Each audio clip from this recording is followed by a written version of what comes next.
Às vezes eu fico olhando a chuva cair e me perguntando por que certos dias parecem tocar lugares tão profundos dentro da gente. É estranho como o céu muda e, sem perceber, alguma coisa em nós muda também. Tem dias claros em que o corpo parece tão mais leve, a mente respira melhor, o mundo parece possível. Mas existem dias cinzentos, silenciosos, frios, em que tudo fica mais lento por dentro, como se o pensamento pesasse mais, como se a alma se recolhesse. E talvez isso não seja fraqueza. Talvez exista algo muito mais profundo acontecendo, porque o ser humano nunca viveu separado do ambiente.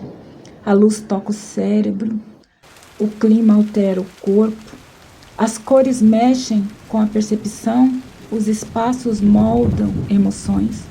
Uma casa bagunçada pode virar um reflexo do caos interno.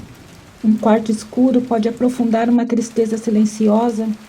Uma cidade acelerada pode deixar o sistema nervoso em estado permanente de alerta. E talvez a gente tenha parado de perceber tudo isso. Talvez exista uma relação invisível entre o mundo lá fora e o mundo aqui dentro de nós. Entre o clima e a psique. Entre a arquitetura das cidades e a arquitetura emocional das pessoas. Porque talvez o ambiente não mude apenas nosso humor. Talvez ele participe silenciosamente da forma como sentimos, pensamos, amamos e sobrevivemos. E hoje é um desses dias.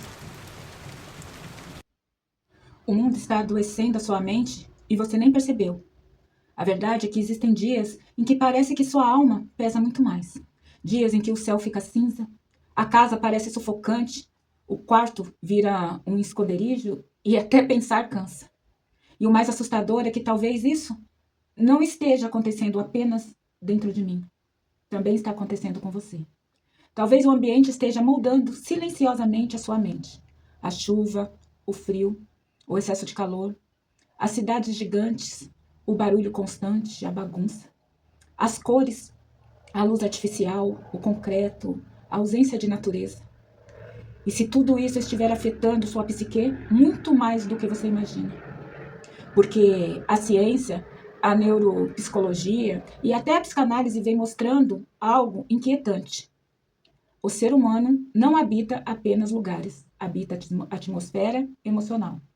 E talvez a vida moderna tenha criado o ambiente que o cérebro humano simplesmente não foi preparado para suportar. Para quem não me conhece, eu sou Keller Damasceno, psicanalista, analista corporal, e esse é o canal Corpo Consciência. Um espaço onde a mente humana não é tratada como abstração, mas como algo vivo, emocional, corporal, profundamente conectado ao mundo e ao redor. E hoje nós vamos desvendar por que dias chuvosos podem aprofundar certos estados emocionais. Por que algumas cidades adoecem mais do que acolhem. Por que cores, clima, organização mexem diretamente com a nossa mente. Porque ambientes bagunçados podem aumentar a nossa ansiedade. E como o mundo moderno talvez esteja mantendo milhões de pessoas em estado contínuo de exaustão psíquica, sem que elas mesmo estejam percebendo. Nós vamos falar de como o mundo moderno talvez esteja nos impactando.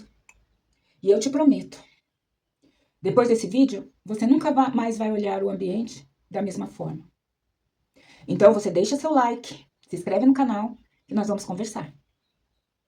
Estar aqui, hoje e agora, pode te explicar sensações que talvez você carregue há anos, sem nunca ter conseguido nomear. E fica até o final, porque talvez uma das maiores descobertas deste vídeo seja entender que aquilo que você chama de cansaço, fadiga emocional, pode não estar vindo da sua mente, mas de todo esse ambiente aí fora. Embora conversar? Sim, isso não é apenas uma sensação, ou um misticismo, ou algo emocional. Existe sim uma área inteira da ciência, chamada psicologia ambiental, que estuda como o ambiente físico influencia emoções, cognição, comportamento, percepção e segurança, energia mental e até sintomas depressivos. O cérebro humano não vive separado do ambiente. Ele responde continuamente à luz, à temperatura, à umidade, às cores e à organização visual, aos ruídos, aos cheiros, à ventilação, sensação espacial e à natureza ao nosso redor. A psique interpreta o ambiente como um sinal do mundo e o corpo reage biologicamente a isso. O clima, o humor, o tempo, sim, ele muda o nosso estado mental.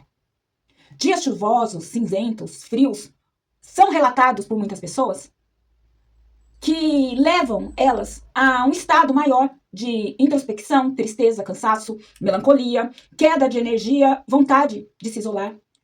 E sim, isso possui uma base neurológica. A redução da luz solar interfere em serotonina, humor e motivação, melatonina, sono, vitamina D, ritmo circadiano. Em algumas pessoas, isso pode gerar o chamado transtorno afetivo sazonal.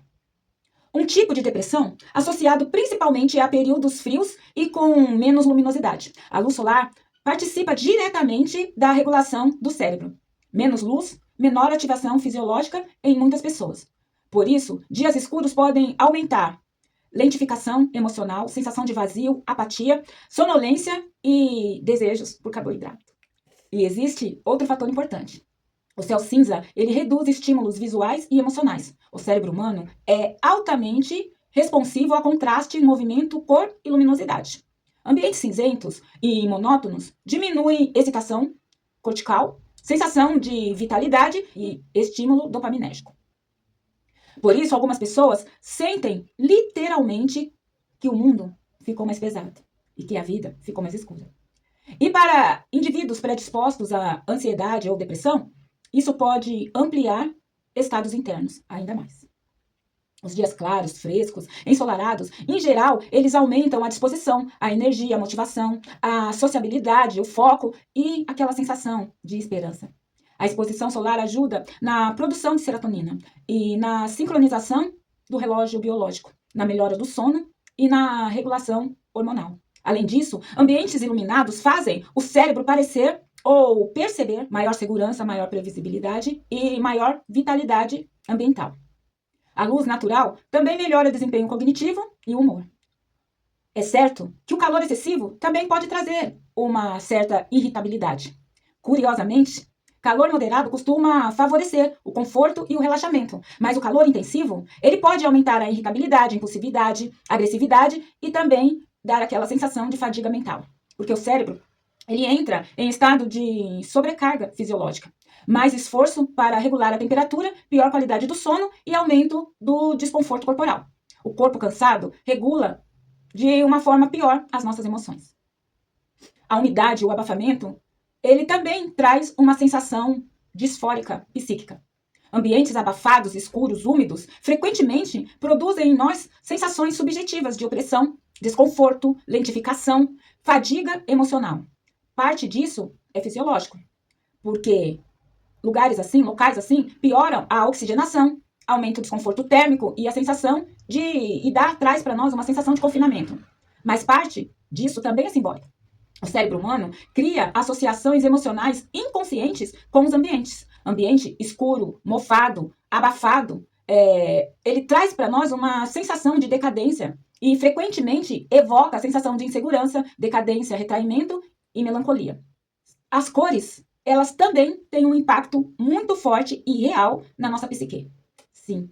A chamada psicologia das cores possui um certo exagero comercial, mas também possui fundamentos reais em neurociência e percepção emocional. As cores alteram, sim, a nossa psique, a nossa mente e o nosso humor. As cores, elas têm um poder de ativação cerebral, percepção espacial, nível de alerta e até um certo conforto emocional ela pode nos trazer, porque o cérebro interpreta a cor como informação emocional. Por exemplo, o vermelho geralmente é associado à intensidade, ele traz pra gente um sinal de alerta, de urgência, de excitação, de paixão e até de perigo. O vermelho, ele pode aumentar a ativação fisiológica, elevar a tensão e aumentar o foco momentâneo. Por isso, é muito usado em marketing, comida e sinais de alerta. Mas o excesso de vermelho, ele também pode gerar uma ansiedade, irritabilidade e uma sensação de pressão. O azul é uma cor que geralmente é associado à calma, à estabilidade, à confiança e ao silêncio mental. Ele pode reduzir a sensação de ameaça e hiperestimulação. O azul é muito usado em hospitais, clínicas e ambientes terapêuticos e até religiosos. O verde, por exemplo, ele é relacionado na nossa mente pela natureza, segurança, descanso visual e equilíbrio. A exposição à natureza e ambientes verdes está associado à melhora de humor e à redução de sintomas depressivos. O cérebro humano parece responder ao verde como ambiente biologicamente seguro. E aí, nós vamos para o nosso famigerado cinza. Os ambientes escuros e acinzentados, eles podem até transmitir uma sensação de sofisticação, introspecção, profundidade. Mas em excesso, ela nos traz uma sensação de isolamento, peso emocional, retraimento. Especialmente, pessoas vulneráveis emocionalmente, elas costumam responder com seu humor negativamente à menor exposição do cinza ou do acinzentado. Exatamente como esse nosso dia de hoje. O amarelo, por sua vez, ele está sempre associado ao sol, à energia, à criatividade, estímulo, atenção. Mas o amarelo muito intenso, ele também pode aumentar a agitação, fadiga visual e a ansiedade. Depois de nós vermos que as cores, elas mexem profundamente com as nossas emoções, nós vamos lembrar que o ambiente também mexe com a sua saúde mental. Por exemplo, ambientes muito bagunçados, eles podem ser considerados aqui pela ciência e muito consistentemente que ambientes bagunçados refletem uma mente bagunçada. Os ambientes excessivamente bagunçados, eles também podem aumentar o estresse, ansiedade, fadiga mental, sensação de caos e dificuldade de concentração. Porque o cérebro, ele precisa processar tudo que vê visualmente e a bagunça significa excesso de informação, excesso de estímulo e múltiplas tendências cognitivas. O cérebro entende, há coisas não resolvidas aqui. E isso aumenta uma carga cognitiva, trazendo ali um desconforto imediato na nossa psique. O cérebro odeia excesso visual. Cada objeto no campo visual compete pela atenção da nossa mente. Ambientes muito desorganizados podem gerar hiperestimulação, sensação de urgência constante, dificuldade de relaxar e piora a nossa produtividade. Alguns estudos associam a desorganização crônica ao aumento de cortisol e o hormônio do estresse. Por isso, muitas pessoas, depois de viver um tempo em um ambiente bagunçado, eles não conseguem mais se organizar. Precisam mesmo de ajuda externa para conseguir fazer essa organização. E por que os ambientes organizados, eles podem aliviar a nossa psique? Porque, como dissemos, ao contrário da bagunça, a organização, ela transmite ao cérebro uma informação de previsibilidade, controle, segurança e estabilidade.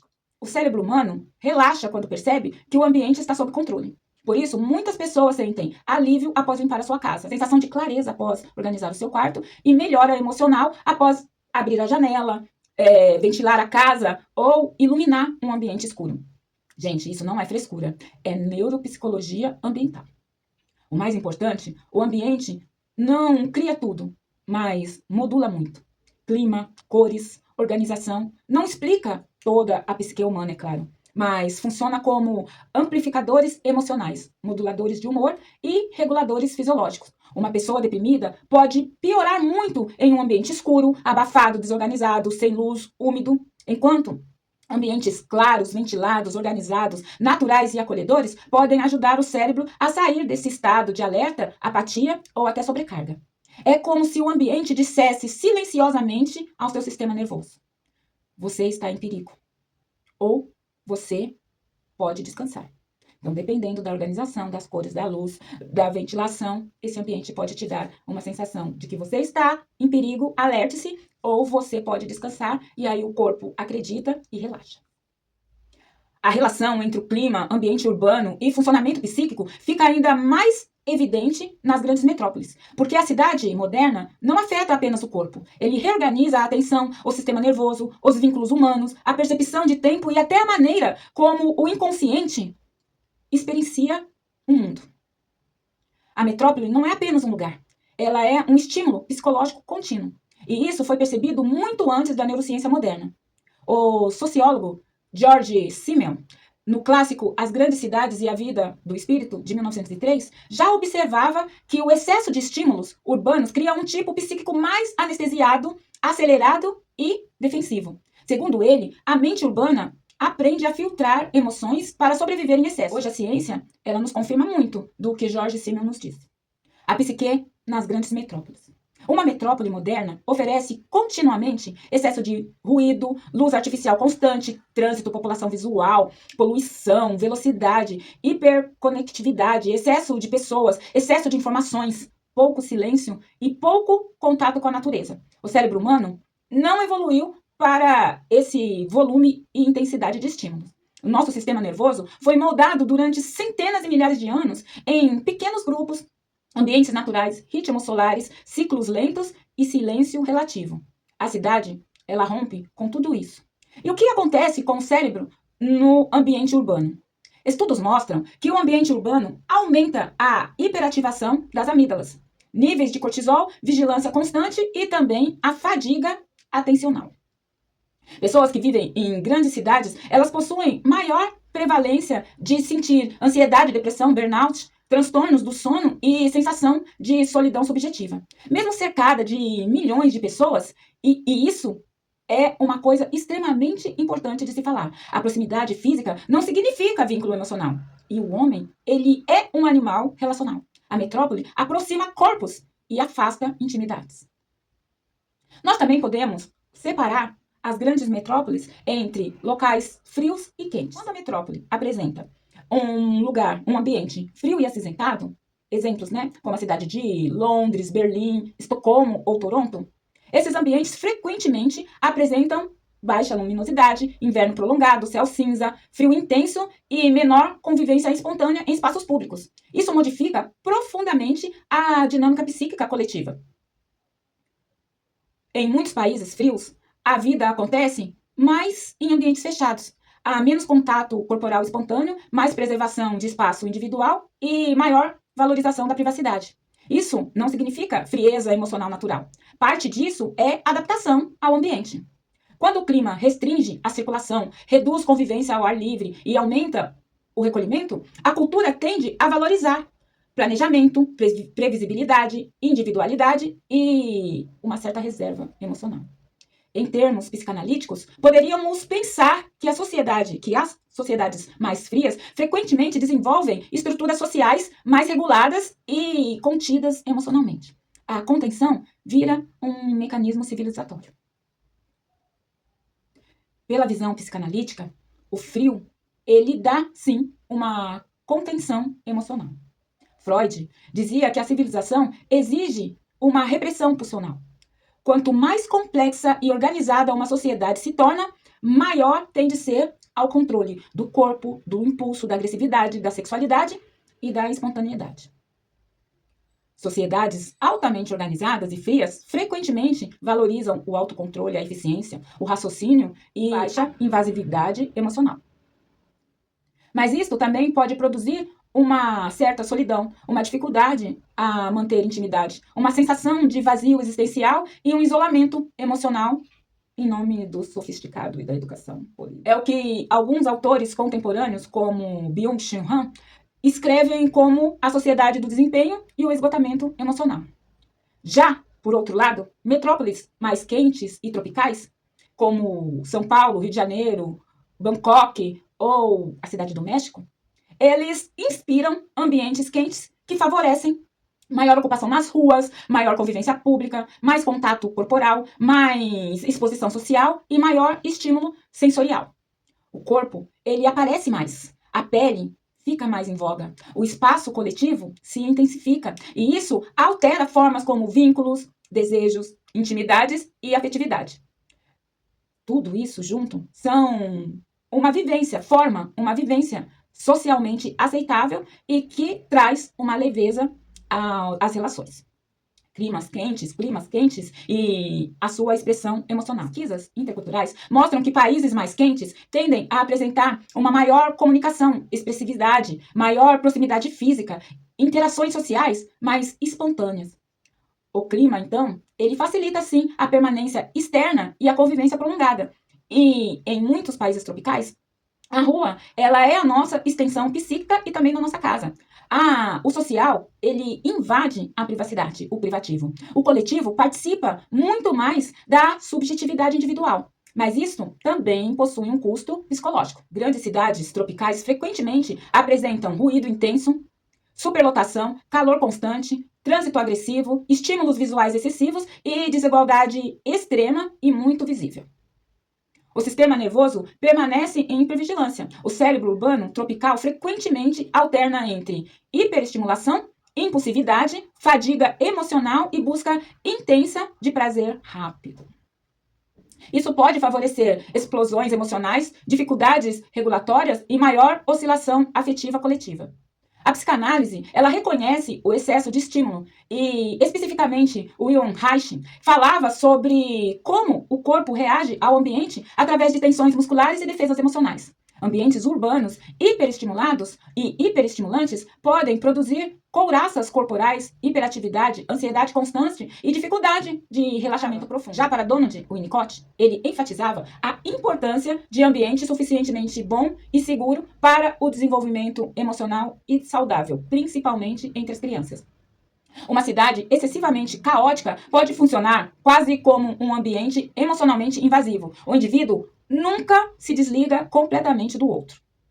Diversos estudos mostram que árvores, parques, luz natural, água, ventilação e organização espacial reduzem marcadores fisiológicos de estresse, porque o cérebro interpreta a natureza como um estado de menor ameaça evolutiva. Ambientes organizados e previsíveis também reduzem essa carga cognitiva. Em psicanálise, poderíamos pensar simbolicamente que ambientes caóticos frequentemente evocam sensações inconscientes de problema moderno. É que o cérebro não descansa mais. Antigamente, existia pausas naturais. Noite escura, silêncio, distância social e ritmo biológico. Hoje, telas continuam estimulando. Cidades nunca dormem. Notificações nunca param. E a luz artificial prolonga o nosso estado de alerta. O cérebro entra em estado contínuo de ativação. E isso muda o humor, o libido, o sono, a memória, tolerância emocional e capacidade contemplativa. Enquanto ambientes organizados evocam continência psíquica. Nossa casa é a nossa extensão da mente. Isso é extremamente profundo. Frequentemente, quartos, mesas, rotina, iluminação, cheiro e temperatura expressam estados emocionais internos. Não de forma simplística, mas o ambiente muitas vezes se torna a representação material da nossa vida psíquica. Casas excessivamente escuras, abafadas, abandonadas podem acompanhar uma pessoa, um sujeito depressivo, retraído e com excesso de desesperança. Enquanto ambientes vivos, ventilados, organizados e iluminados favorecem aquela nossa sensação de existência, de movimento e abre a percepção, a perspectiva de possibilidades. No fundo, o ser humano não habita apenas lugares. Ele habita atmosferas emocionais. O clima não cria sozinho uma personalidade. A cidade não determina completamente a sua mente. Mas isso tudo, ele regula continuamente o corpo, o humor, os vínculos, o desejo, o sentimento de segurança e a forma como o inconsciente percebe o mundo. E talvez uma das maiores tragédias psíquicas da vida moderna seja esta. O ser humano criou cidades gigantescas, mas cada vez menos ambientes emocionais habitáveis.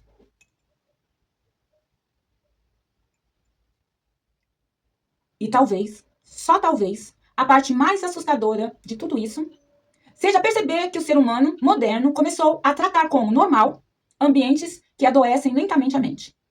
Luzes artificiais até alta madrugada, pouco silêncio, pouco céu, pouca natureza, pouco descanso verdadeiro. Nós criamos cidades que nunca dormem, E depois nos perguntamos por que tanta gente não consegue mais descansar por dentro. E existe uma informação extremamente séria sobre tudo isso. Pesquisas recentes em neurociência mostram que o cérebro humano entra em estado de microalerta contínuo quando exposto constantemente a excesso de estímulos urbanos. Ruídos, trânsitos, notificações, multidões, poluição visual e falta de pausas sensoriais. Ou seja, muita gente não está apenas cansada emocionalmente, está neurologicamente sobrecarregada. E talvez por isso tantas pessoas sintam vazio sem motivo aparente, irritação constante, sensação de não pertencimento, ansiedade silenciosa e dificuldade de relaxar mesmo estando em casa. Porque o sistema nervoso nunca desliga completamente. Talvez o problema não seja apenas o que aconteceu com você ou comigo. Talvez seja o ambiente em que nós fomos obrigados a nos expor e a sobreviver. E isso muda tudo. Porque quando entendemos que a mente também responde ao espaço, à luz, às cores, ao clima, aos sons, à atmosfera emocional do ambiente, a gente começa a perceber que cuidar da psique não é apenas pensar positivo. É reconstruir ambientes emocionalmente instáveis. Para quem chegou até aqui, eu quero agradecer profundamente e de coração. Porque você está no corpo e consciência. Este canal, ele existe exatamente para isso. Para transformar temas complexos da psicanálise, da neurociência e do comportamento humano em algo vivo, sensível, humano, acessível, que nós estamos vivendo e não estamos percebendo. Aqui, no corpo e consciência, a mente não é tratada como uma máquina. Ela é tratada como história, como corpo, emoção e existência. Esse vídeo te fez refletir de alguma forma? Se em algum momento você sentiu que estava ouvindo algo que finalmente explica sensações que você nunca conseguiu nomear, se inscreve no canal, ative o sino, compartilha esse vídeo com alguém que talvez esteja emocionalmente sufocado, principalmente num dia frio e chuvoso como nós estamos passando por essa semana. Sem perceber que parte disso pode ter vindo do mundo aqui fora. E agora eu quero te deixar uma pergunta. Será que você está vivendo um ambiente que acolhe a sua mente? Ou um ambiente que lentamente está ensinando o seu corpo a sobreviver em estado permanente de tensão? Porque às vezes a alma não está quebrada. Ela só está cansada de habitar lugares e espaços que não lhes parece seguro. Um beijo doce e quente. Um abraço apertado e até a próxima.